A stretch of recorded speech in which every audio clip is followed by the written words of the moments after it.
The night Bertice Stonefield sharpened an axe, she was on her 47th day inside the mountain.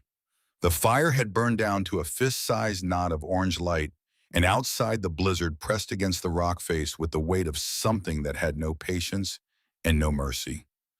But inside the deep chamber of Granite Hollow, there was only the slow drag of wet stone against steel, and the quiet of a woman who had learned that keeping her hands busy was the only reliable way to keep her mind from the edge. She paused in her work and drew a folded piece of paper from her breast pocket.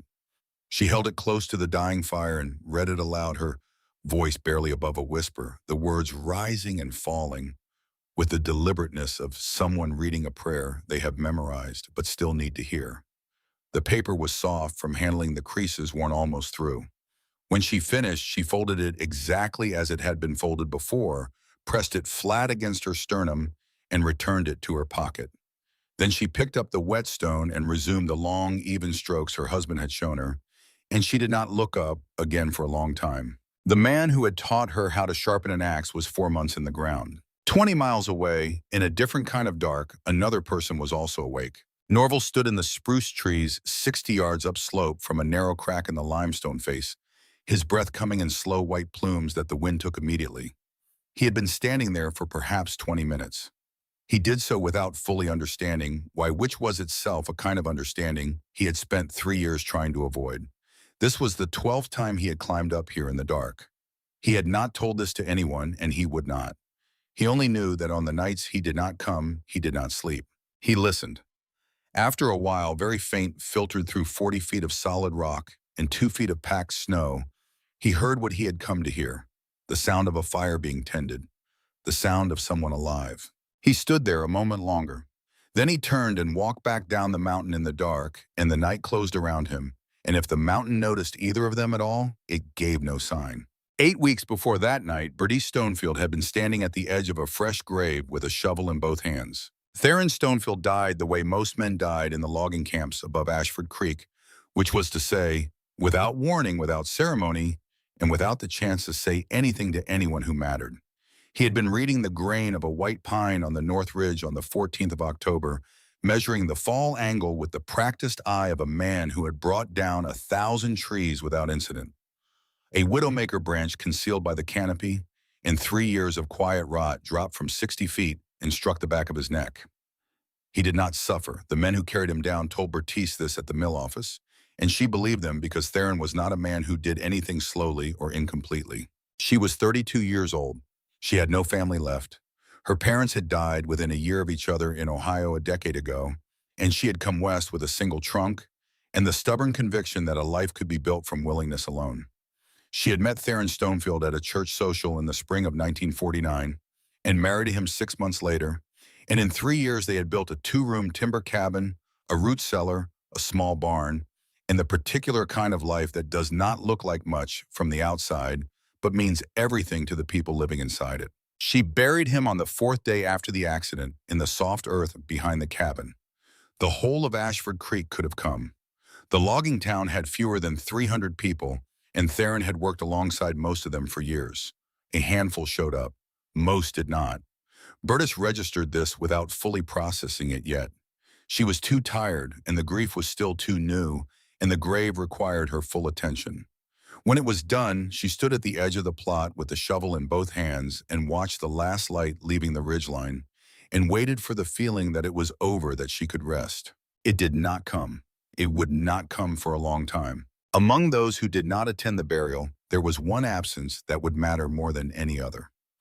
In the back row of the sparse gathering, almost invisible behind the others, stood a figure Bertice had not recognized. He was there for less than 10 minutes.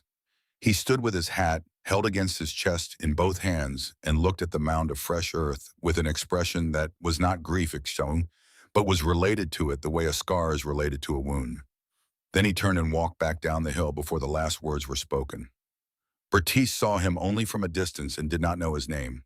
She would not know it for several more weeks, but she would remember the way he stood. On the morning of the 4th day after the burial, Flossie Pruitt came up the dirt road with a loaf of cornbread wrapped in a clean cloth.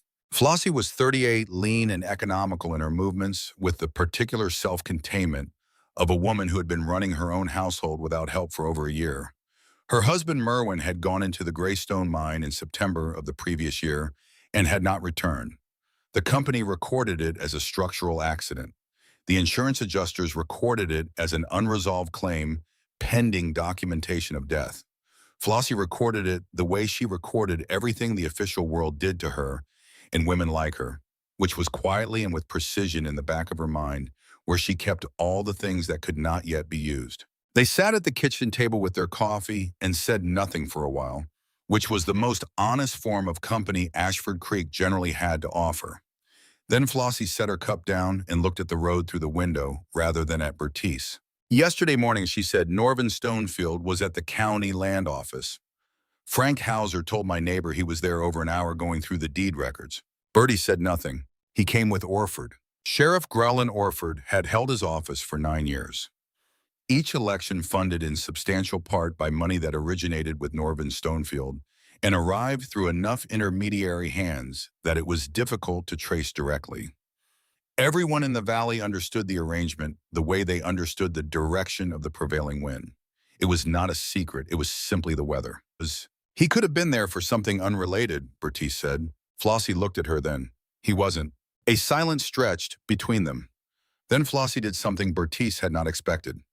She placed her hands flat on the table and looked down at them, and when she spoke again, her voice was very quiet, the voice of someone saying something they have been carrying alone for a long time and have decided in this particular kitchen to set down for a moment.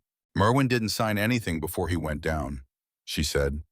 That's what I've been told, that there were papers, that his signature is on them. Merwin couldn't write his own name without pressing so hard he tore the page. Whatever is on those papers, it isn't his hand. She picked her cup back up. She looked at the road again. Bertice understood the geometry of what Flossie had just offered her.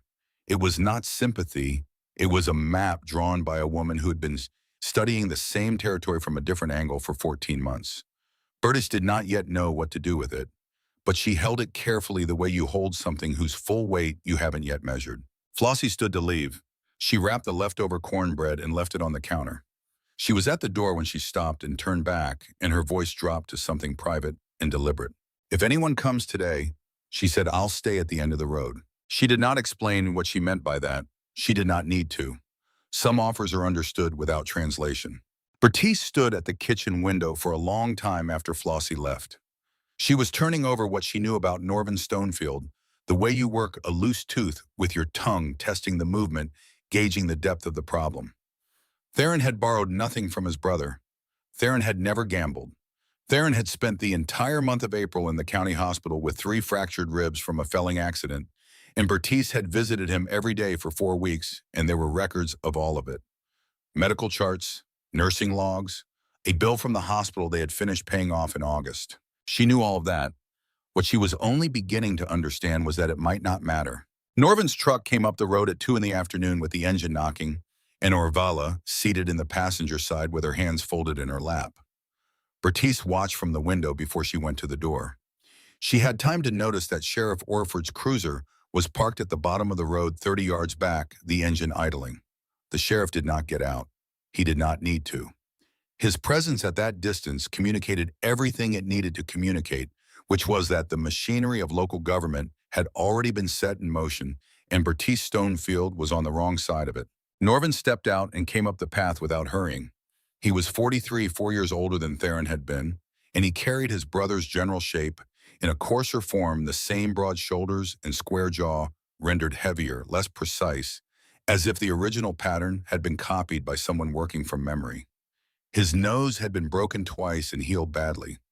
There was something in his eyes that moved between calculation and an older, deeper feeling that Bertice had always found harder to name. He did not remove his hat. He did not offer condolences. He held out a folded piece of paper. Bertice took it and read it standing on her own porch. It was a promissory note dated February of the current year, executed in Theron's name. $3,000 borrowed against the deed of the property with Norvin listed as the creditor. The signature at the bottom was a practiced forgery. She knew Theron's handwriting the way she knew his voice, and this was neither. The pressure was wrong. The capital T curved differently at the stem. It was close enough to deceive a stranger and not close enough to deceive her. Theron didn't borrow money from you, she said. He has never been to Denver this year. He spent the entire month of April in the county hospital. That is documented in medical records I can produce. Norvin looked at her with the patient expression of a man who has already won a game you have not yet realized you are playing. Orford filed a transfer this morning. Bertice looked past him at the cruiser idling at the end of the road. Then she looked at Orvilla, who had come up onto the porch and was moving through the open doorway into the kitchen with the focused attention of a woman taking stock of an acquisition. You have 1 hour, Orvilla said, not turning around. Take what you came into this marriage with, nothing else. The cruelty of that instruction was precise and intentional. Bertice had come into this marriage with almost nothing. A trunk of clothes, her mother's cooking pots, a brass compass her father had carried across 2 states. Everything else, every jar of preserved food, every piece of furniture, every split rail of the fence line had been built or grown or earned in the 3 years since. Orvilla knew this. The instruction was not about property, it was about erasure. Orvilla moved through the kitchen with the efficiency of a woman who knew exactly what she was looking for, and then she turned from the kitchen counter and lowered her voice to something flat and private, the tone you use when you do not want the men outside to hear. There is another arrangement, she said. Bertice waited. You sign a paper. Give up any legal claim to Theron's estate, any interest in this property, any future action you might consider through any court. Orvilla's eyes were steady and entirely without warmth. Do that, and I give you $20 and a ride to the bus depot at the foot of the valley. Bertice understood the offer in the space of 2 seconds. If the forged deed were truly unassailable, Orvilla would not need anything more from her. The offer existed because somewhere in the documentation there was a seam, a place where Bertice's continued presence in the world as a legally interested party represented a risk. Orvilla wanted her not merely removed but neutralized. Not just absent but legally silent. The $20 and the bus ticket were not generosity. They were a closing of accounts. No, Bertice said. Orvilla received this the way she received most things, which was without visible reaction. She nodded once, a small, precise nod, and then she delivered the sentence Bertice would carry up the mountain and keep with her through the long, dark months that followed. Then you will die on that mountain, she said, and no one will find you until the ground thaws. She did not raise her voice. She did not embellish. She delivered it as a statement of meteorological fact, the way an experienced rancher describes the coming winter to someone who has not yet experienced one. There was no cruelty in her tone at that moment, only the flat certainty of someone who had already done the calculation and arrived at an answer she found entirely satisfactory. Bertice heard the gate at the foot of the path and looked past Orvilla to the road. Flossie Pruitt was standing just outside the fence with her shawl pulled close. She had been there long enough to have heard all of it. Her face showed nothing, but she held Bertice's gaze for a long, deliberate moment before looking away toward the tree line, and in that look was something Bertice understood without needing to examine it closely. Flossie was not offering comfort. She was making a record. She was filing it in the same place where she kept everything else the official world had done, in the back of her mind, where all the things that could not yet be used were stored and waiting. Bertice had 1 hour. She moved through the house with the focused economy of someone who had set aside everything that was not immediately relevant to continued existence. She did not take the photographs. She did not take the quilt. She did not take the small book of poetry Theron had given her on their first anniversary, which she had read until the spine cracked and the pages came loose. She could not afford the weight of what she loved. She could only afford what would keep her alive. Theron's Winchester Point, 30-30 and 3 full boxes of ammunition. The cast iron Dutch oven. His hunting knife with the staghorn handle he had carved himself on a winter evening 2 years ago while she read aloud to him. The double-bitted felling axe, the one with the hickory handle, he had spent 3 separate trips to the lumberyard selecting, rejecting every piece until he found the one with the grain running perfectly straight from end to end. The crosscut saw, 2 heavy wool blankets, her winter coat with the fleece lining, his leather work boots 2 full sizes too large that she would manage with enough rags stuffed into the toes. From the pantry she took what she could carry before Norvin returned from checking the outbuildings. 50 pounds of flour, a tin of salt, matches, several pounds of dried beans, and two things that Norvin, moving through the barn with his back to the house, did not see her take. The first was Theron's hunting journal. It was a leather notebook, worn soft with handling, filled with his small, careful handwriting. Trap designs and trigger mechanisms sketched in pencil, seasonal charts of game trails in the upper elevations, notes on the behavior of weather above 8,000 feet. He had kept it for 11 years, adding to it each season the way you add to a structure you intend to live in for a long time, not all at once, but in layers each season, contributing something the previous seasons had not. Bertice had seen him write in it on winter evenings by the kitchen fire, the pencil moving in the small, careful script he used for information he did not want to misread later. She had never read it closely. She had never needed to. On the final written page, dated the 14th of September, 6 weeks before the Widowmaker branch fell, Theron had written this: "If snow comes before November 1st, check. Granite hollow. Dry wood enough for a full season already there if needed. The fissure at the top draws well." He had written that because he was a man who thought about contingencies.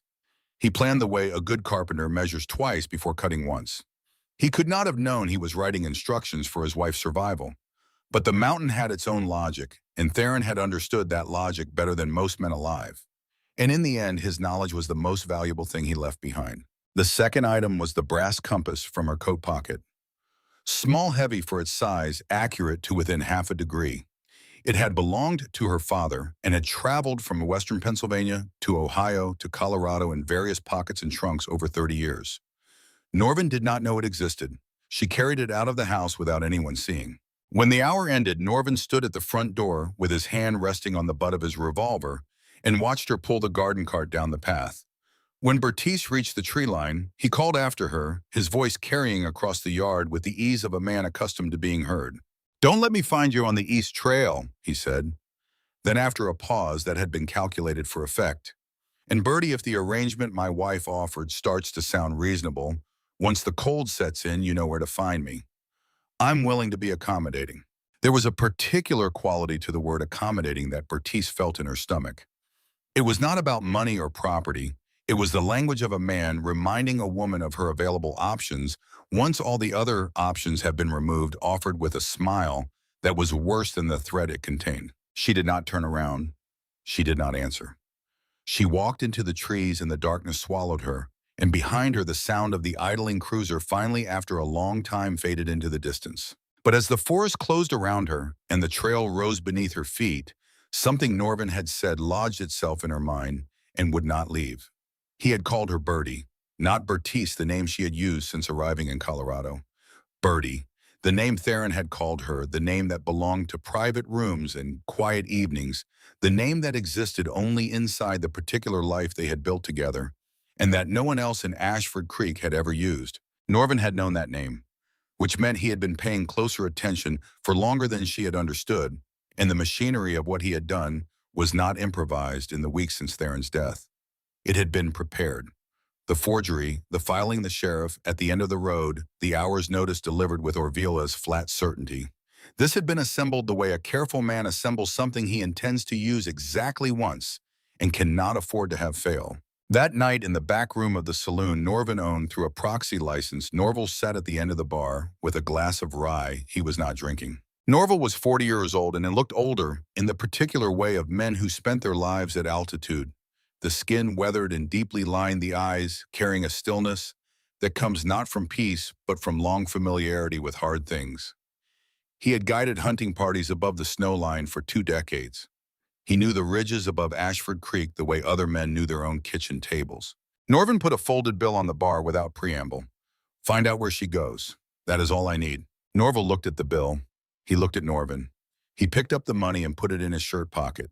He walked out of the saloon into the cold and took the long way home, which brought him past the small cemetery behind the Methodist church at the edge of town. He always took the long way. He had been taking it for 3 years. He stopped at the back fence. The stone was modest, the inscription brief. Fern, 1931 to 1949. His daughter had gone out in a storm 3 winters ago, on a day that had looked clear at dawn and had not looked clear by noon. She was 18 years old, and she knew the trails, and she had been back and forth to the upper pasture 100 times.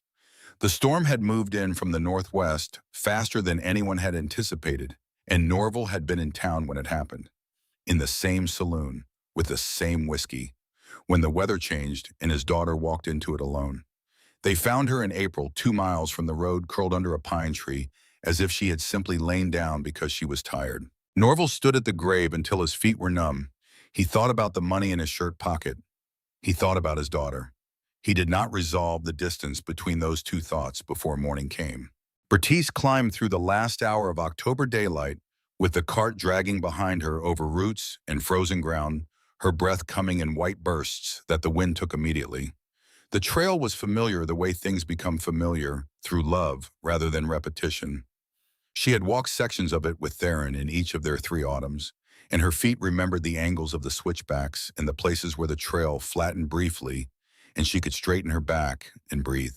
She stopped at the first granite outcropping and read the September entry from the journal, aloud, her voice barely above a whisper.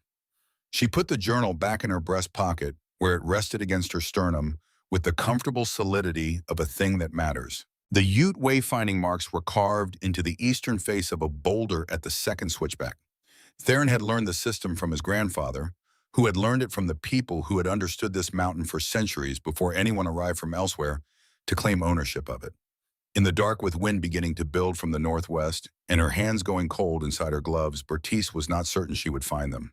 She found them, a horizontal line with 3 vertical marks below indicating water near and shelter above.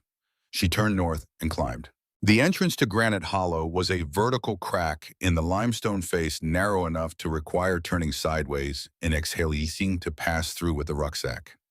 Inside, the rock opened into a chamber 40 feet wide, with a ceiling that peaked in the center, where a natural fissure ran straight up through the rock to open air above a chimney built by geology rather than human hands. She struck a match. The chamber held the light. At the back, she could hear water moving beneath the stone, a small underground seep dripping into a natural basin. She touched the wall and felt the dryness that told her the interior had stayed above freezing, even as the outside world locked into winter. The wood Theron had written about was stacked along the far wall, seasoned by years in the dry cave air. And then in the unsteady light of the single match, she saw what she had not expected. On the floor near this passage to the second chamber, half hidden beneath a shelf of overhanging rock, was a brass button. It was old and worn smooth with handling, the kind of button that had once belonged to a man's winter coat. It was not Theron's. The style was wrong, the period wrong. Someone had been in the second chamber, not centuries ago, but within the past few years. She picked it up and held it close to the match's light. Then she put it in her breast pocket beside the compass. She would carry that button for months before she understood what it meant. And when she finally understood, it would change everything she thought she knew about who had been watching her and why. The match burned down to her fingers. She let it go and stood for a moment in the dark before lighting another. She built her first fire in the stone basin Theron's journal had described directly below the chimney fissure. The smoke rose in a clean column and moved upward and out. She fed the fire carefully with the dry wood already stacked along the chamber wall, and it caught with almost no coaxing wood that had been accumulating from fallen timber for years waiting. But before the fire had time to warm the chamber fully, she took a match to explore the second room. The passage was narrower than the entrance crack, lower-ceilinged rough on all sides. She pressed through and found herself in a smaller space, maybe 25 feet across, with a ceiling that sloped down on the east side to about 4 feet. Against the back wall, nearly invisible in shadow, a second fire basin had been built from flat stones. Someone had arranged them with care. Someone who knew what they were doing. She looked at the button in her palm. She looked at the fire basin. She looked at the walls, and there, scratched into the limestone in small, careful marks that were not the ancient Ute symbols from the front chamber, were 7 marks in a vertical row. A man's marks. 7 days counted, and nothing after. Bertice looked at those 7 marks for a long time. Then she went back to the front chamber and sat close to the fire and let the heat work through her coat and into her shoulders. And she read the journal by firelight until her eyes began to lose focus. Then she closed it and lay down on one blanket, with the other pulled over her and the axe handle within reach of her right hand, and she listened to the wind building in the trees outside. She was 32 years old. She had a rifle, a knife, an axe, 50 pounds of flour, and the accumulated knowledge of a dead man who had loved her in this mountain in roughly equal measure.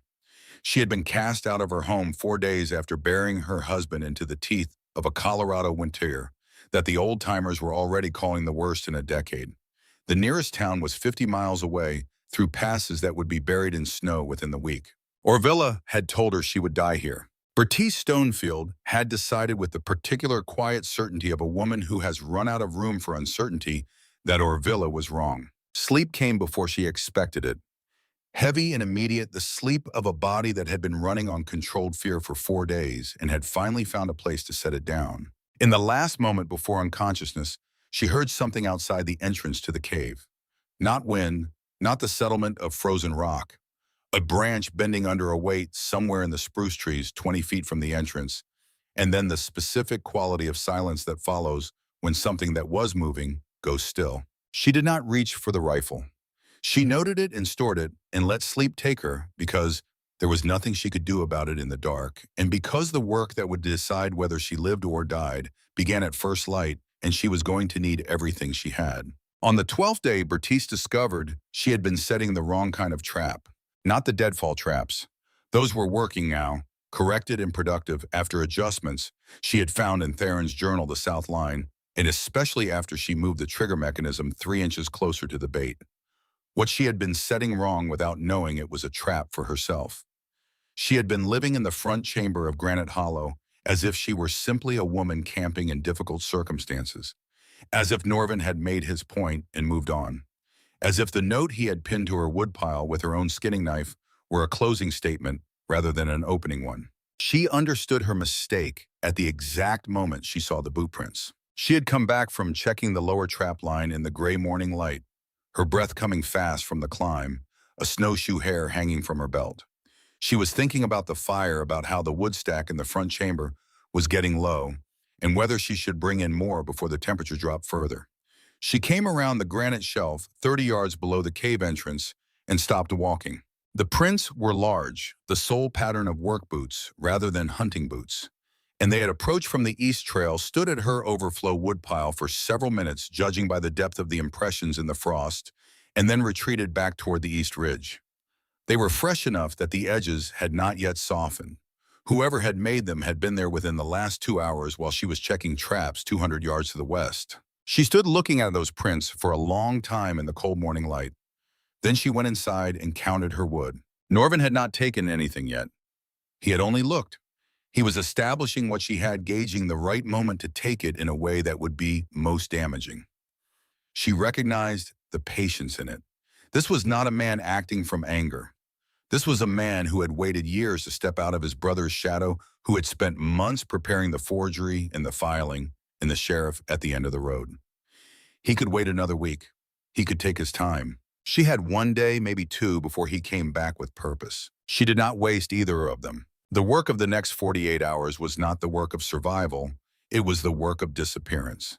She spent the first day chopping, 14 hours with the hickory-handled axe, her body finding a rhythm, and then driving past it, past the place where the pain in her hands and arms stops being a complaint and becomes simply part of the machine. The blisters from the first days had already hardened to callus. She no longer noticed the cold on her face when she worked. She had become, in some functional sense, the labor itself. She caught 3 snowshoe hares on the corrected south line and a marmot on the upper rocky section. She processed them methodically at the creek, carried the carcasses back to the cave, and hung them over the smoking rack she had built beneath the chimney fissure. She wrapped the dried meat in strips of cloth cut from the hem of her second blanket, trading warmth for preservation, which was the correct trade at this stage of the season. Then she moved everything, every piece of firewood, every item of food, every tool, every blanket, through the narrow slot into the second chamber. She dragged the heaviest logs on her stomach, scraping her shoulders raw against the rock, stacking them on the other side with her arms shaking from continuous exertion. When the front chamber was stripped bare, she built the barrier. She had been preparing the materials since the 3rd day, understanding even then that a hidden room is only useful if it stays hidden. She fitted stones together without mortar, selecting each piece for its face shape, so the wall would look like a natural rockfall from the outside rather than construction from the inside. She packed the gaps with mud from the basin at the back of the cave, mixed with ash to darken it to the color of old stone. She pressed thorny brush against the lower face and wove it between the rocks to give the barrier the random texture of something that had accumulated rather than been built. She stepped back through the slot and surveyed it from the far side. Then she went to the cave entrance and looked in from outside. She saw a shallow cave with a partial rock fall blocking the back passage. She saw no evidence of habitation. She saw nothing worth returning to. She went back through the slot, fitted the last stones into place from the inside, and sat in the complete dark for a moment before striking a match. The second chamber was smaller, rougher, with a ceiling that sloped down on the east side to about 4 feet, which meant she spent most of her time either sitting or moving in a crouch. But the chimney fissure above the inner fire basin drew cleanly, and the stone walls held warmth with the same steady efficiency as the front chamber, and no one would find her here unless they knew exactly what they were looking for. She lit a small fire. She ate a meal of boiled beans and smoked hare. She read 3 pages of the journal by firelight. Then she lay down in the total dark and did not hear anything outside because she was now 30 feet behind solid limestone, and the only sounds that reached her were the sounds the mountain made to itself. Norvin came back on the second day after she completed the barrier. She knew because of the silence. She had been in the second chamber long enough to know its acoustic character intimately, the way sound traveled through the fissures in the connecting passage, the particular quality of stillness when the front chamber was empty versus occupied. When she heard the difference, she pressed herself against the inner wall with the rifle across her knees and waited. She heard him moving through the front chamber. She heard the particular sound of a boot heel against stone that she had come to associate through 3 years of proximity with the Stonefield family walk. She heard him at the barrier, the sound of his hand against the rock face testing it. Then a long silence that she interpreted as him looking at the barrier from close range, deciding whether it was natural or constructed. The silence stretched out. Then she heard him spit on the cave floor, which was Norvin's habitual expression of either contempt or frustration, and she heard him move back toward the entrance and out of the cave entirely. She did not move for another 2 hours. When she finally pressed her eye to the smallest gap in the barrier, the front chamber was empty. She went back to her fire and added 2 pieces of wood and thought about what his visit meant. From his perspective, she had either moved on or died somewhere on the mountain. Either outcome was acceptable to him. What mattered was that he had no reason to believe she was still in this cave 30 feet behind a wall he had dismissed as geology. She was invisible, and invisible was exactly what she needed to be. That certainty lasted 3 days before Norvin tested it in a way she had not anticipated. She was 2 miles down the ridge, collecting cattail roots from the frozen section of Carpenter Creek, driving the hunting knife through the ice crust, and prying roots loose from the frozen mud beneath. She had been at it for 4 hours and had filled her carry sack to a useful weight before she started back up the mountain. She knew something was wrong before she reached the cave entrance. The pine boughs she had used to conceal the front fissure were scattered, not blown aside by wind, which would have moved them in a consistent direction, but torn away from the rock face with both hands and thrown. She unslung the Winchester and approached from the side. The smell hit her first, fresh, broken pine, and beneath it the acrid trace of something deliberately ruined. She came through the entrance sideways with the rifle up and found the front chamber empty of any living person and stripped of a significant portion of what she had staged there as decoy. Norvin had been methodical.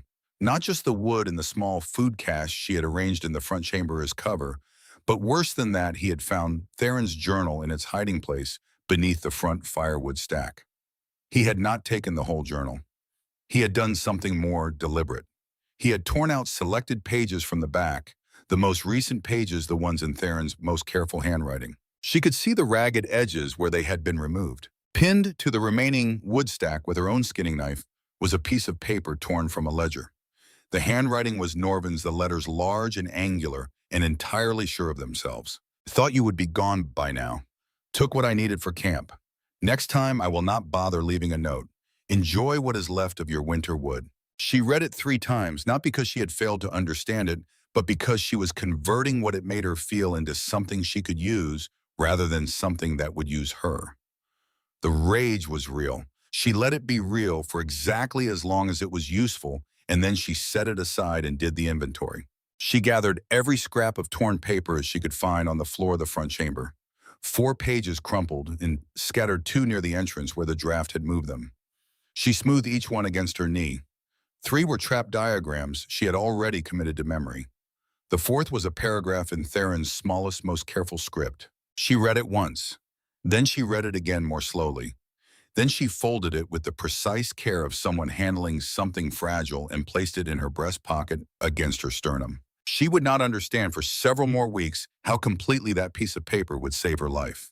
And Norvin, in the carelessness of a man who had already decided he had won, had given her something else without knowing it.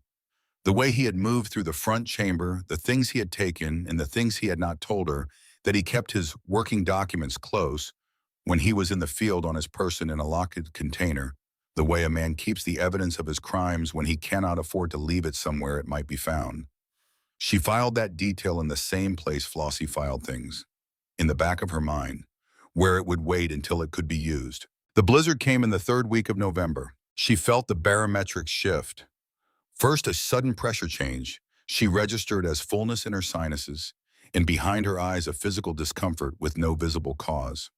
She stopped on the upper trap line and looked at the sky through a gap in the spruce canopy. The color was wrong, a deep purple bruised darkness that seemed to come from inside the clouds rather than from failing light. The wind stopped completely. Every animal sound in the forest went silent at once. The ravens she had come to use as weather indicators were gone. She pulled the last 3 traps and moved back toward the cave at something close to a run. She had 4 hours. She spent them gathering every piece of wood outside the cave and bringing it and packing snow into the clay pots for water, positioning everything in the 2nd chamber for extended confinement. She fitted the entrance stones as tightly as possible, leaving only the hairline gaps the chimney required. Then she came through the slot and built her fire and sat against the back wall with her knees drawn up and waited. The blizzard of 1952 arrived without further announcement. One moment the mountain was silent with that particular pre-storm stillness. The next moment the rock was vibrating under her feet with a sustained violence of wind that had crossed 500 miles of open plain without anything to slow it down. The sound it produced against the mountain face was not weather in any ordinary sense. It was something closer to a test. The first 2 days were about endurance. The middle days required something more difficult, the internal negotiation a person makes when the external world offers nothing new and the mind begins to turn on itself for material. Bertice managed this by maintaining structure. She woke at what she estimated was 6 in the morning based on her sleep cycle. She assessed the fire. She ate. She read from the journal. She made her charcoal record on the wall. She planned her spring descent in specific practical detail, route by route, what she would need, what she would leave behind. On the 7th day of the blizzard, she found the torn pages. They were in the far corner of the 2nd chamber where they had blown during the 2 days she had spent moving everything through the slot. Norvin had ripped them from the journal and discarded them because he had not thought them worth taking. They were crumpled and partially flattened by the work boots of a man who had walked across them without noticing. She smoothed each one carefully against the cave floor. 3 were trap diagrams. The 4th was the one she had already found and pocketed, but this time reading it in the confined space of the 2nd chamber, with the blizzard pressing against the mountain outside, the words carried a different weight. Granite hollow upper fissure. Check after every snowfall. Accumulation at the summit can seal the chimney top with no sign visible from inside. Sealed fissure during continuous fire causes gases to pool at breathing height within 2 to 4 hours. Fatigue first, then headache, then confusion. By the time you understand what is happening, you may no longer be able to act. Clear the blockage immediately with a long pole at the first sign that smoke is not rising cleanly. She looked up at the chimney fissure above the fire basin. The smoke was rising cleanly. She fed a piece of wood into the fire and watched the smoke for a long time, cataloging exactly what clean looked like, imprinting it so that she would recognize the difference when it came. She folded the page one final time and placed it back in her breast pocket. She thought about Theron writing that paragraph, the particular nature of a man who prepared for dangers he himself would never face, because he understood that knowledge is not for the person who holds it. It is for whoever comes next. She slept. She did not feel the change begin. There was no moment of alarm. There was only the gradual thickening of the air. The way her limbs acquired a heaviness she interpreted at first as the bone-deep fatigue of weeks of hard living. The fire across the chamber seemed dimmer without her remembering letting it die down. She tried to sit up and found that her body had developed strong opinions about remaining horizontal. The fire was burning blue, a thin, sickly blue, the color of something happening incorrectly. She had never seen fire that color before, and in the 2 or 3 seconds she spent not understanding what she was seeing, the confusion itself was a symptom of what had already been happening to her blood for the past hour. The headache arrived then, not gradually, but all at once, a rhythmic compression behind both eyes that matched her heartbeat and radiated down into her jaw and neck. And then Theron was sitting on the woodpile. He was wearing the red flannel shirt she had given him for Christmas 2 years ago, the one with the left cuff fraying that he had never let her repair, because he liked the feel of the worn fabric against his wrist. There was a fresh cut of sawdust across his right knee. He looked at her with an expression she had seen on his face twice during their marriage, once when she had been very sick with influenza in their first winter, and once when a horse had come close to crushing her against a fence post. It was the expression of a man watching someone he loves exist near the edge of a serious problem.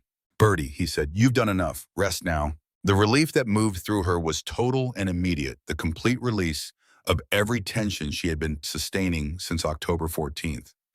Every calculation and every discipline and every deliberate suppression of fear came undone at once. It would be so simple to close her eyes. It was the most reasonable thing she could imagine. Her right hand moved, not from decision, from the memory built into her body over 6 weeks of reaching into that breast pocket to check the compass or the journal page, the motion so habitual it happened below conscious instruction. Her fingers closed on the folded piece of paper. Theron's actual handwriting, his careful small script. By the time you understand what is happening, you may no longer be able to act. She rolled off the blanket and hit the stone floor on her hands and knees. The cold of the rock against her palms was immediate and specific and real, in a way that nothing else in the chamber was at that moment, and she held on to it. She could not stand. She crawled toward the fire basin, toward the axe she kept against the wall beside it. Her arms were not fully cooperating, but they were cooperating enough. Her fingers found the hickory handle, and she used it to lever herself up onto her knees. She looked at the chimney fissure above the fire basin. The smoke was not rising. It was collecting at chest height, pulling laterally toward the walls. The entire chamber was filled with it in a layer she had not registered as smoke because she had been breathing it long enough that her perception had adjusted. She swung the axe upward at the base of the fissure where packed ice and accumulated snowfall from above had sealed it completely from the exterior side. The first strike hit stone beside the target, and the vibration went up her arms and into her shoulders. The second found the edge of the ice blockage and knocked loose a chunk that fell into the fire and sent up a burst of steam. The third strike she aimed at the center of the packed mass, and she put behind it everything she had, every ounce of the particular fury that is available only to people who have been told they will die and have decided not to accept the terms. The blockage split, then it came apart. The column of outside air that came down through the open fissure extinguished the fire immediately and dropped the temperature by what she estimated later at 30 degrees in under a minute. The cave went completely dark. She fell onto the cave floor and lay there on her back in the absolute dark and cold, and breathed long, deliberate breaths of air so clean and cold it felt like the opposite of what had nearly killed her. Each breath pushing the accumulated poison out of her blood, one exchange at a time. The headache retreated in increments over the next 2 hours while she lay in the dark. When she finally turned her head to look at the corner of the cave where Theron had been sitting, there was nothing. Stone and shadow and the settling remains of disturbed ash from the extinguished fire. She did not try to determine what that meant. She was 32 years old and she had just survived something that had no face and no malice and no motive, something Theron had known about and written down, and she had known to carry on her person. That was the complete story, and it was enough. She had 7 matches left. She lay on her back in the dark and held the matchbox against the warmth of her chest for 10 minutes, stabilizing the match heads against any residual moisture. She thought through the position of the fire basin, the tinder arrangement she had staged there, the specific sequence from the journal for building fire from minimal materials. She thought about all of it calmly and completely before she moved. The first match crumbled at the head when struck. The second caught briefly and went out. The third she held differently, cupping her entire hand around it and striking with a shorter stroke. And it flared and held for 3 seconds before the cold draft from the now open fissure took it. She repositioned herself, placing her back to the fissure draft, creating with the mass of her own body the windbreak that the space did not otherwise provide. She struck the fourth match in the shelter of herself. It caught. She brought it to the pine needle tinder with the concentration of a woman who understood that she had 3 matches remaining, and that 3 matches in a Colorado winter at elevation is not a number that allows for errors. The needles blackened at the edges and curled, and then with a small and almost reluctant decisiveness took flame. 3 weeks later, on a clear morning in late November, 3 days after the barrier was completed and the second chamber fully arranged, she was working the south trap line on the steep, rocky approach above the cave when she heard the boots on the frozen ground. She had the Winchester up and her back against a spruce trunk before the sound fully registered as human rather than animal. Norval stepped into the clearing from the northeast, both hands raised. He moved with the careful deliberateness of a man who understood exactly what kind of situation he had walked into and wanted to make the terms of it clear before anything else happened. "I'm not here to cause you harm," he said. Bertice kept the rifle at her shoulder. "You've been following me since the 8th day. Norvin paid me to find you." He held her gaze. "I found you on the 3rd day." A pause.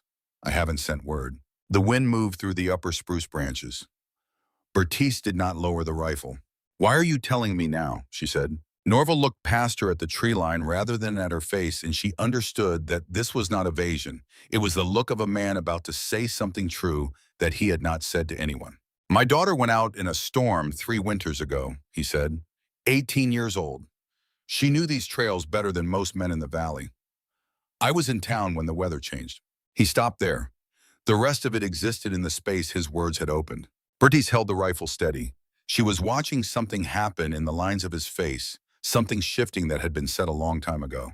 Then she reached into her breast pocket and held up the brass button. Norval looked at it for a long moment. Something moved across his face that was not grief exactly, but was the layer directly beneath it, the thing grief sits on top of when it has been carried long enough to become structural. "Winter of 1950, he said, 2 weeks after we found her in April. He looked up. "So I know that place holds heat. I know the fissure draws clean." He met her eyes. "Except when the snow seals it." "I almost died because of that," Bertice said. He was quiet for a moment. "But you didn't." He was right. And in the flat steadiness with which he said it, she heard something she had not expected to find on this mountain. Not sympathy, which would have been useless. Something harder and more honest, the acknowledgement of one survivor by another, without ceremony or embellishment. Norval reached back and unslung the coil of rope from his left shoulder. Good manila rope, the kind she had not thought to bring and had needed every day since the 2nd week. He set it on the frozen ground between them. "Norvin is going elk hunting this week," he said. "East Ridge Camp up the Broken Horn Trail, 2 miles from your position." He looked at her directly. "The wind runs south to north up that drainage." Bertice absorbed this. The East Ridge Camp was upwind.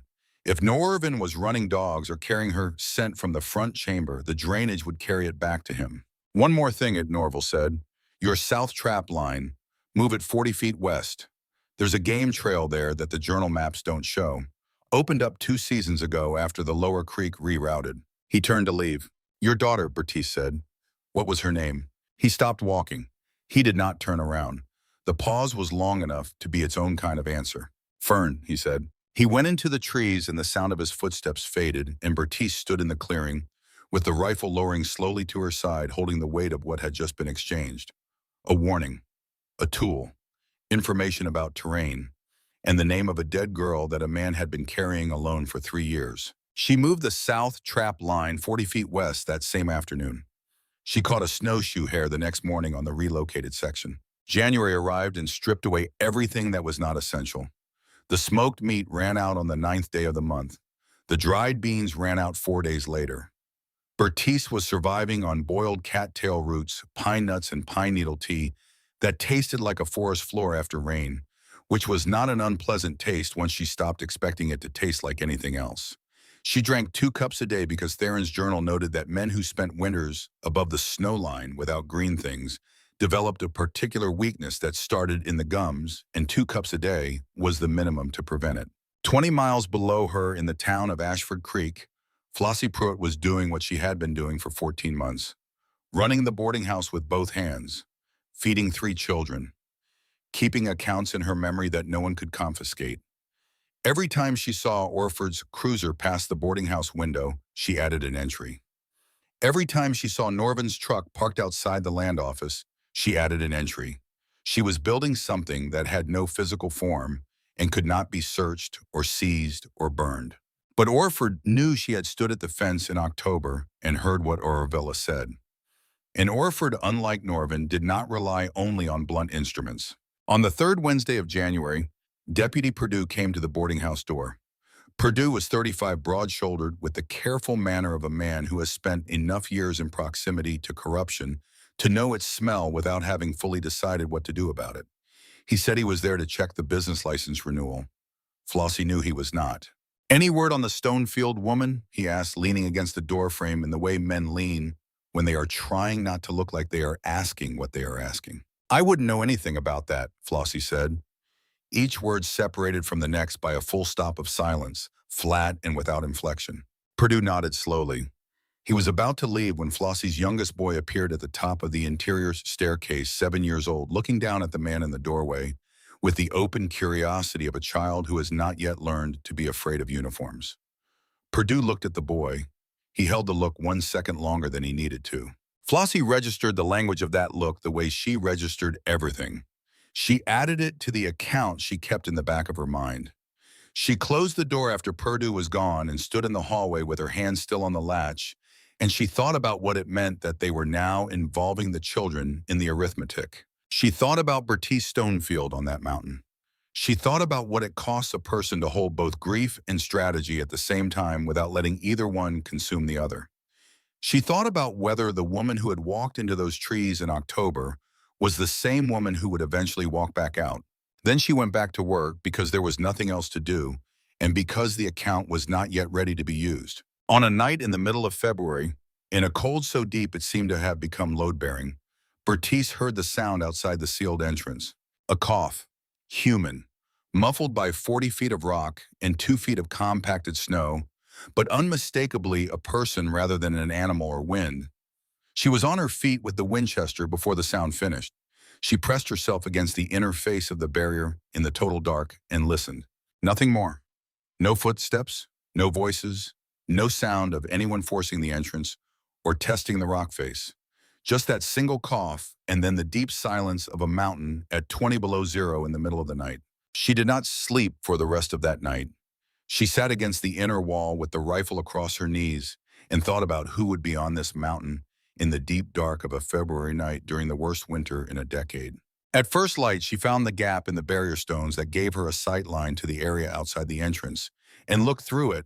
A single set of footprints in the fresh snow, large, heavy-soled with the characteristic deeper impression of the right heel she had first noticed in a clearing where she had held a rifle on a man standing with his hands raised. The prints led from the east, approached the cave entrance, directly stood in place for several minutes, judging by the depth of the impression, and then returned the way they had come. Norval had climbed this mountain in the dark of a February night to stand outside a sealed cave and listen for the sounds of a living person. He had found what he was listening for, and he had walked back down without asking for anything in return. Bertice looked at those prints for a long time.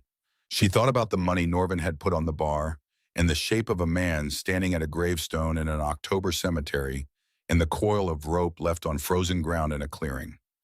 She thought about the button from a coat and 7 marks scratched into a limestone wall and the way a person can be present in a place without ever being known. She thought about what it costs a person to do the minimum they can live with and how that minimum is different for every person and how it is sometimes the only thing available and how sometimes it is enough and how sometimes it falls short in ways that cannot be recovered from. She did not open the barrier.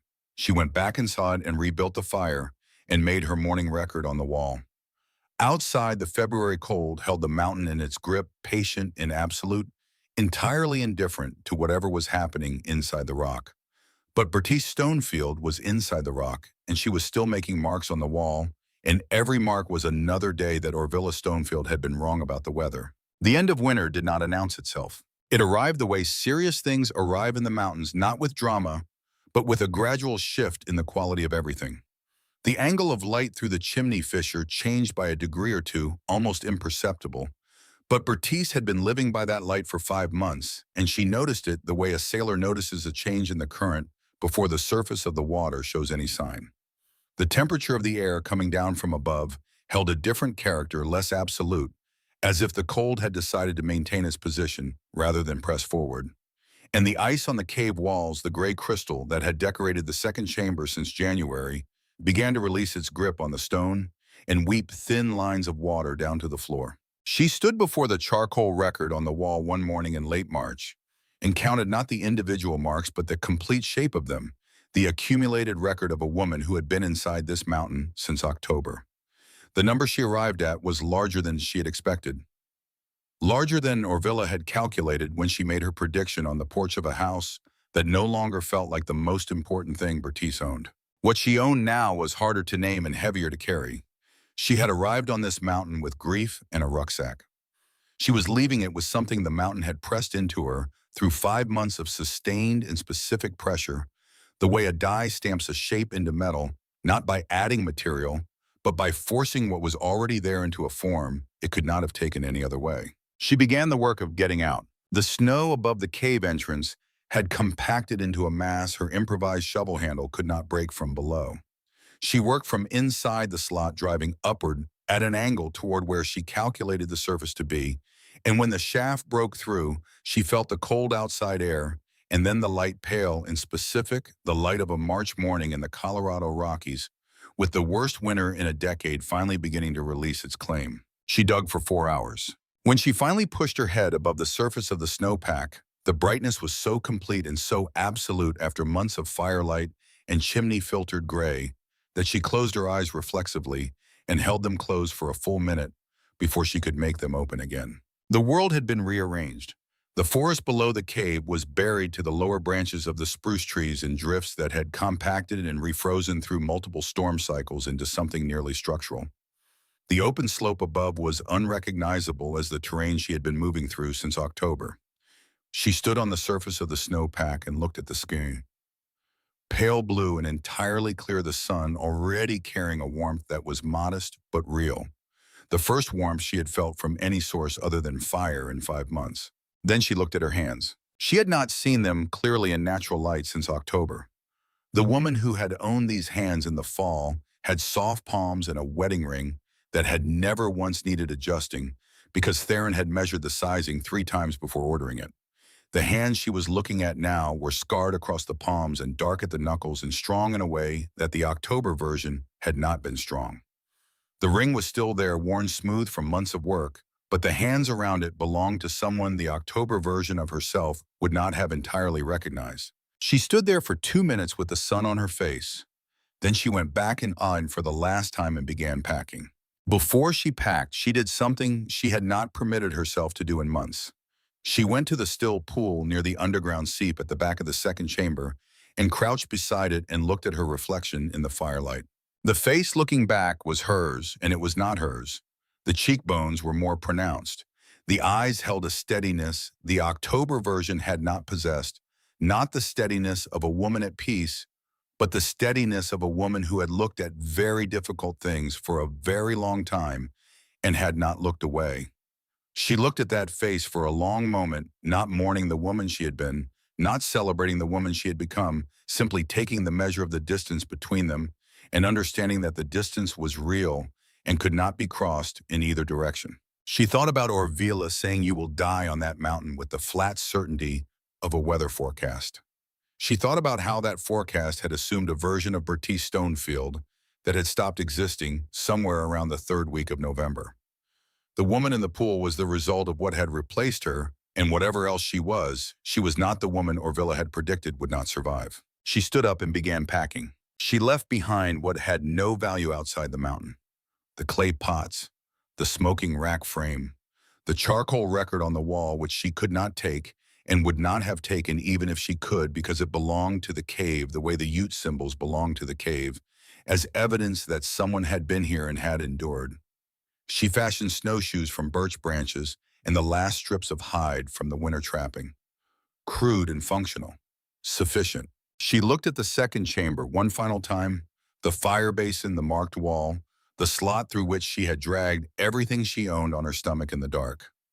Then she went through the slot, through the front chamber, out through the entrance, and pulled herself up through the hole in the snow into the March morning. She did not look back at the mountain as she began walking. She had already said what needed to be said to it, not in words, but in the act of surviving it, and there was nothing more to add. On the second day of the descent, the route bent east around a long slope before curving back south toward the valley, and this brought her within a quarter-mile of the drainage where Norvin maintained his elk hunting camp on the east ridge. She had planned to stay high and keep the camp downslope to her left, moving quickly through the exposed section. She was not expecting what she found when she reached the overlook. The drainage was wrong. The old-growth ponderosas that had stood at the lower end of it long enough to mark the landscape like landmarks were gone. Not cut. Displaced. 3 of them lay on their sides with their root balls exposed, pointing skyward at angles that had nothing to do with the way trees fall. The snow in the drainage was not smooth. It was tumbled and fractured, broken into slabs and blocks that had refrozen into a chaotic surface, and the whole of it ran from the upper ridge down to the drainage in a path 100 yards wide at its broadest point. Avalanche, a serious one. Triggered by the weight accumulation of the December through February storm sequence, the same sequence she had been listening to from inside the rock. She picked her way down the slope into the debris field, moving carefully on the fractured surface, testing each step. She found Norvin's truck at the edge of the debris field. The cab had been crushed to roughly a third of its original height by a slab of compacted snow that had since partially melted. She recognized it by the rusted panel on the passenger side, the same panel she had watched Orvila ride in on the 14th of October. She stood looking at the truck for a long time. Then she began digging. She found the tent frame 30 feet south of the truck, the aluminum poles bent into shapes that had nothing to do with their original function. Norvin was inside what remained of the tent. He had died in the cold and the dark, in the confinement of a collapsed structure, and his face had preserved the expression of someone who had understood what was happening to him for long enough to be afraid of it. He was curled on his side with his arms drawn in the posture of a man who had tried to make himself smaller against something that did not make distinctions. Bertice stood over him in the March sunlight and took account of what she felt. She had spent 5 months sustaining the particular fuel of hatred for this man, and it had served her well. It had kept her chopping wood when her arms gave out. It had kept her moving on the trap lines in the dark when cold and exhaustion argued for stillness. She had expected that seeing him dead would produce either satisfaction or emptiness. What she felt instead was more complicated than either. She felt the recognition of a symmetry that was not justice, because the mountain had not made a moral judgment. It had simply proceeded. Norvin Stonefield had intended for her to die alone and afraid in a confined space in the cold and dark, and that was exactly what had happened to him, and the mountain had not arranged this on her behalf. It had done what mountains do, which is to say it had done nothing at all, and the result was what it was. She stood there for a minute longer. Then she began looking for the lockbox. She found it under his right arm, held against his body, with a grip that had not released even after everything else had. A heavy steel box, the kind of man who dealt in forged land transfers and sheriff's bribes, would use to keep his working materials close. She used the back of the axe head against the hinge mechanism for 20 minutes, working methodically at the weakest point until the hinge gave. The folder was beneath the money. Leather water damaged at the edges but intact at the center. She opened it with hands that were not shaking. The original deed to the Stonefield property was on top the real document with Theron's actual signature, the one she had watched him sign 3 years ago at a table in the county clerk's office with ink on his fingers from the pen. Beneath it was one of the intermediate forgery documents. Beneath those was a ledger small and cloth-covered, dense with entries in Norvin's angular handwriting. Dates, dollar amounts, and a consistent set of initials beside every entry. G.O., Sheriff Grullin Orford. The entries went back 4 years and included payments corresponding to specific actions: the expedited processing of the property transfer, the filing of the fraudulent deed, the blocking of a county inquiry into the Greystone mine collapsed the previous year, Merwin Pruitt's mine, Flossie Pruitt's husband. Bertice held the ledger in both hands and read 3 pages of it in the cold March sunlight.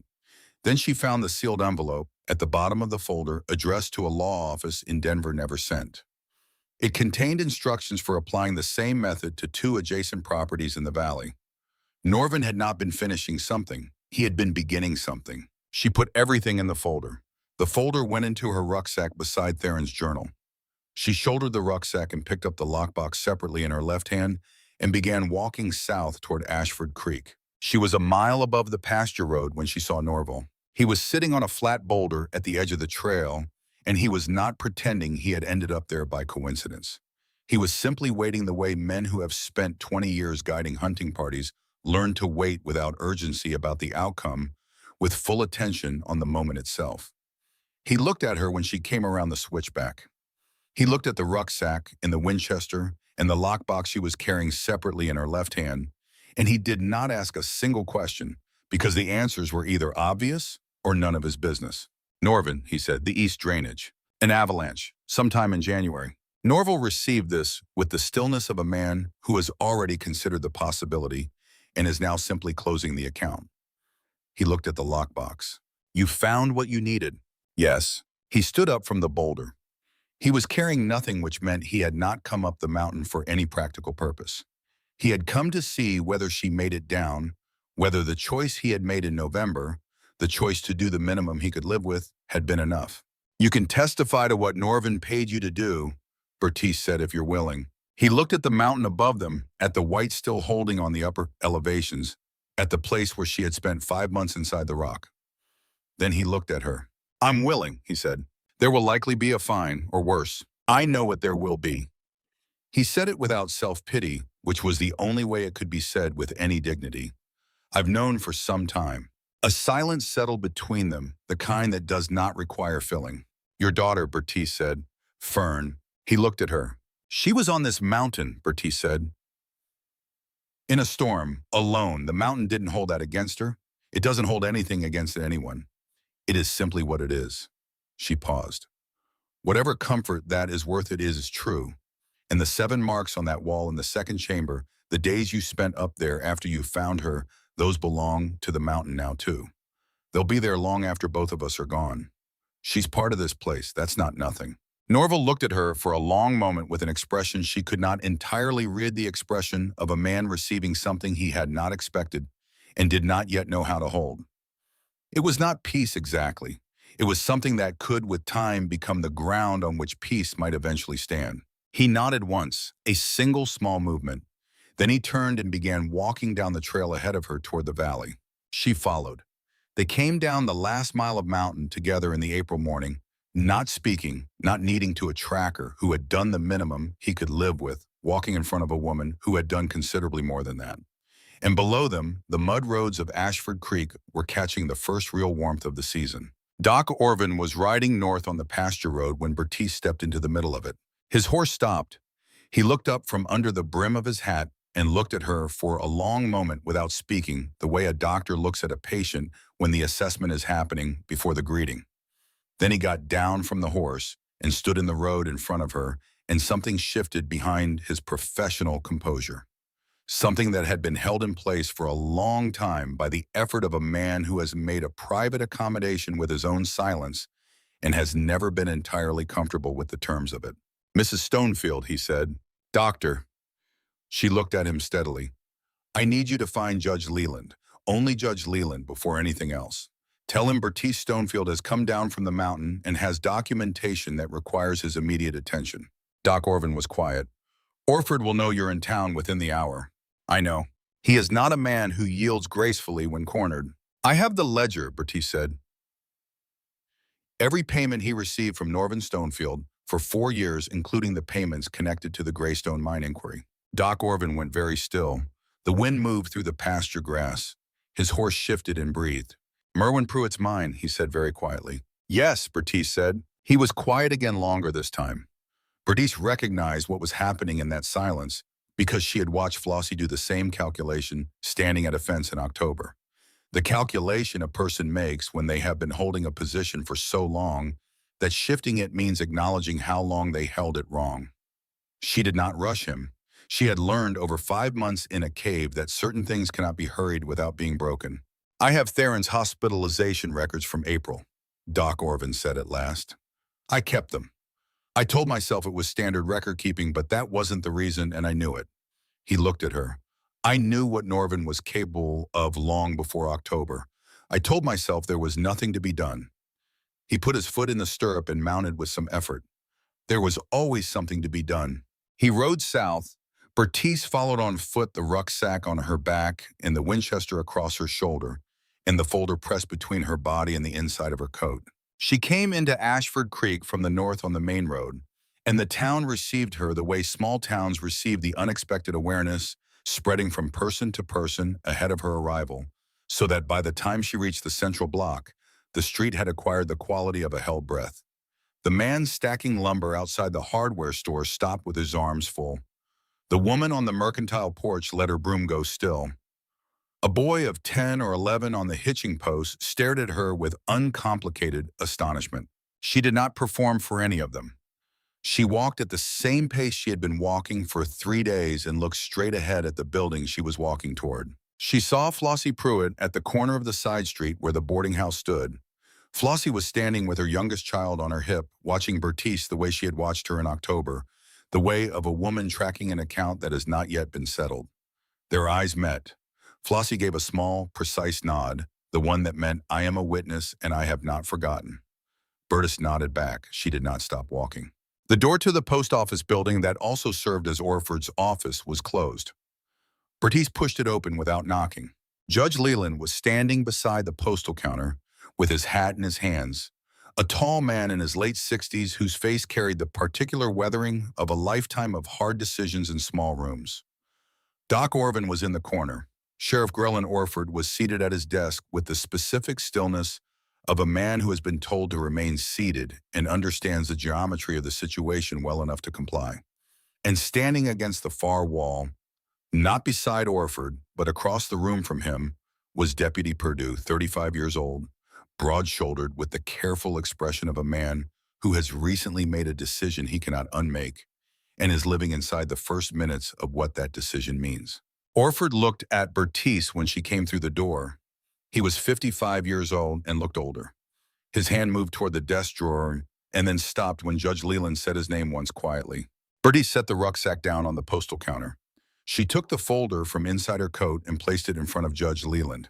My name is Bertice Stonefield, she said. I was removed from my home 4 days after my husband's death by means of a forged promissory note and a property transfer processed by the sheriff in this room. I was put out in October with minimal supplies and left to die on the mountain. I have spent the past 5 months on Ashford Creek Ridge. She opened the folder and placed each document on the counter as she named it. The original deed, the intermediate forgery, the ledger with Orford's initials beside 4 years of payments, the unsealed envelope addressed to Denver. Doc Orvin stepped forward from the corner and placed Theron's hospitalization records on the counter beside everything else without being asked, with the quiet deliberateness of a man doing something he should have done a long time ago. Then Perdue stepped away from the wall. He reached into his coat and drew out a folded piece of paper and placed it on the counter beside Doc Orvin's records. It was a budget expenditure form from the sheriff's office, signed by Orford, authorizing a payment for special services in the same week the fraudulent property transfer had been filed.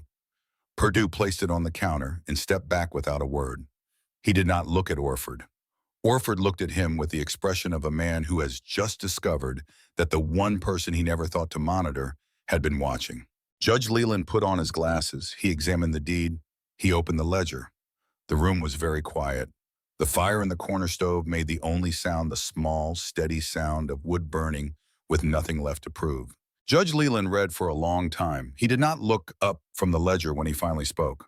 Grellan, he said, using Orford's given name rather than his title, which itself was a form of verdict. Remove your sidearm and place it on the desk. You are under arrest on charges of corruption, fraud, and obstruction of justice.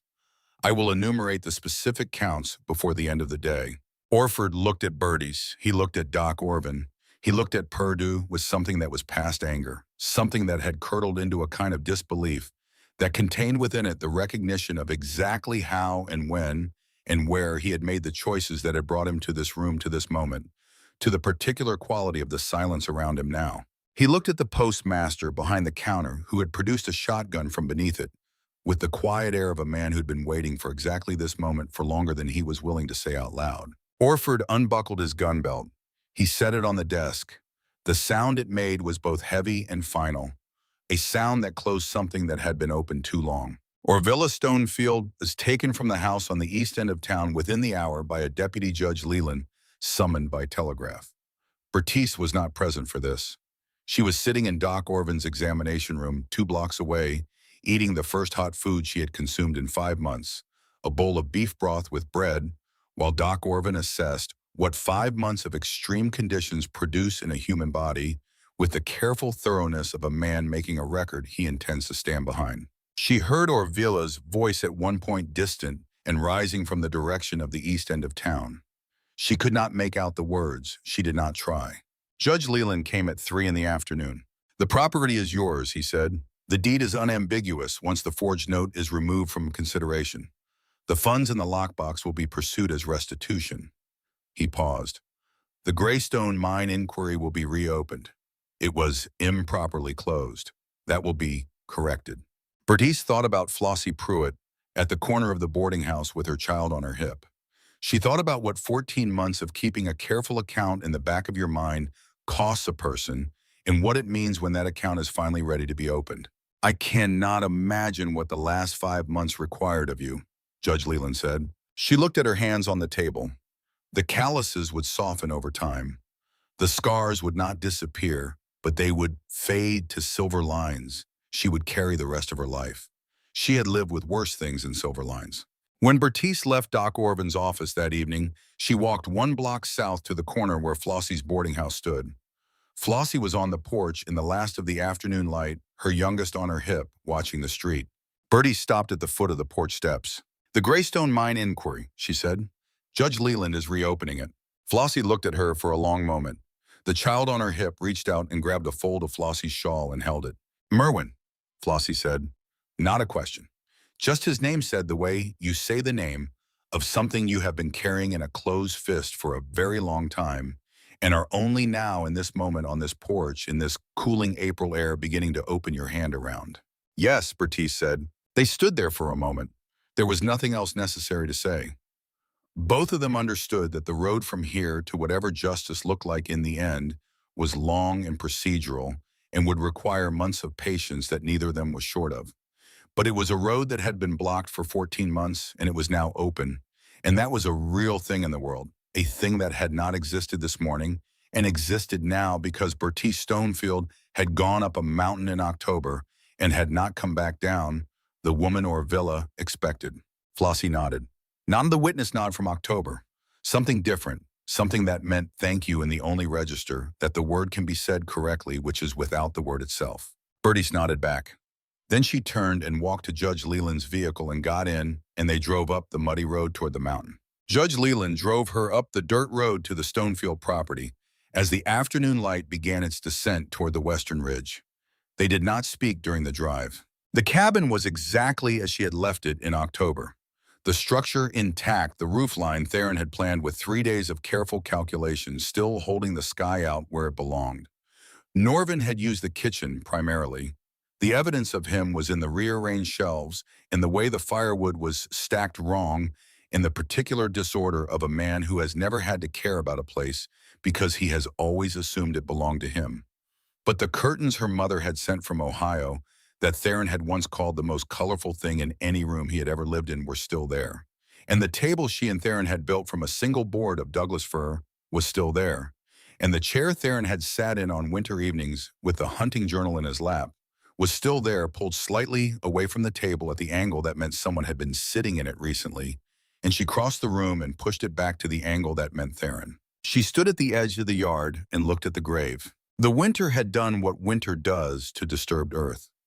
The raw mound of October had been compressed and settled by months of weight into a smooth surface that looked as if it had always been there, as if it were simply part of the ground rather than a thing placed in it. She walked to it.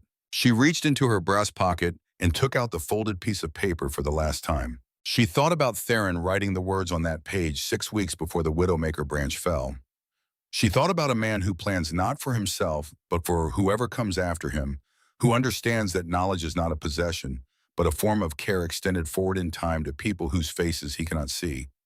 She thought about the Ute marks on the cave wall, the same instinct expressed across centuries, the human understanding that what you know belongs not to you, but to whoever needs it next. She thought about Theron standing in the September light of their first anniversary, pointing at the limestone face in the aspens, saying if the mountain ever decides to take something from you, this is where you come to take something back. She had thought he was being poetic.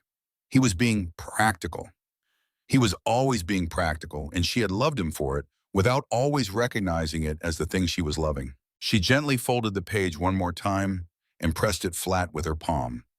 Then she placed it on the surface of the grave and set a smooth stone from the yard's edge on top of it to hold it against the wind. It was his. It had always been his. She had borrowed it for the winter.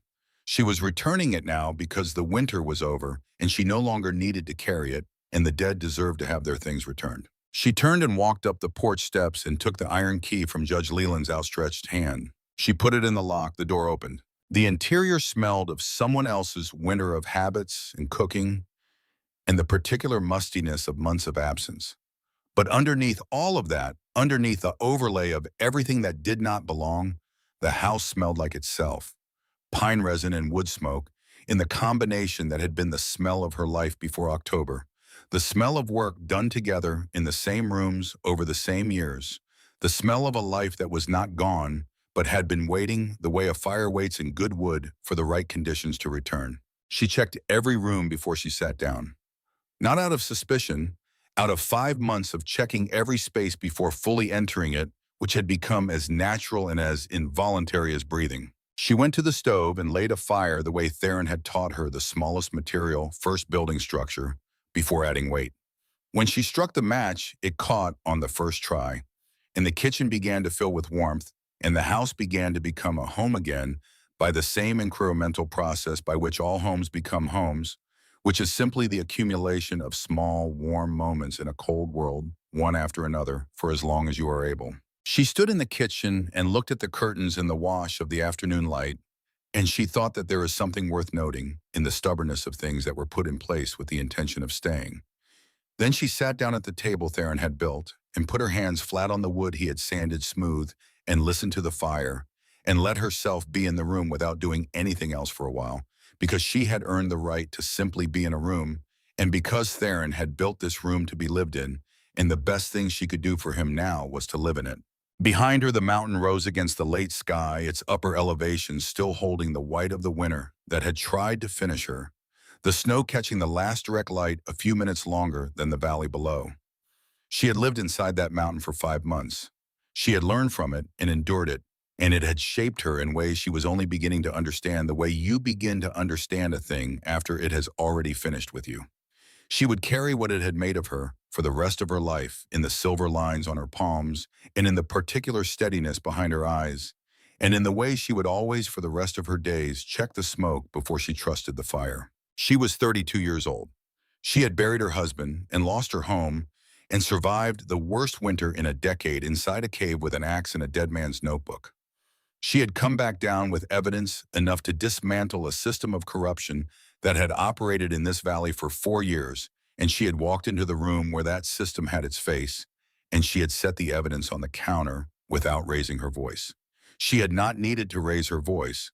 The documents spoke in a register that voices cannot reach. Outside, the evening came down over Ashford Creek Ridge, the way evenings come in the mountains, gradually and then completely, the light withdrawing from the valley floor, while it held a few minutes longer on the upper peaks and then withdrawing from those too, and the mountains standing in the dark the way they had stood through every winter since before anyone alive could remember, indifferent and enormous and entirely unaware that somewhere at their base in a 2-room timber cabin on a dirt road with the lamplight just beginning to show in the window, a woman had come home and put the kettle on and was sitting at a table built by a man who had loved her well enough to write down what she would need after he was gone. The door was closed.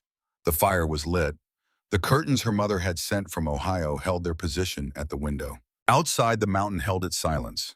It would hold it through the spring thaw in the summer and the next winter and every winter after that because mountains do not mark occasions or keep accounts or notice the small, fierce, improbable victories of the people who live at their feet. They simply stand. But Bertice Stonefield was no longer simply standing. She was home.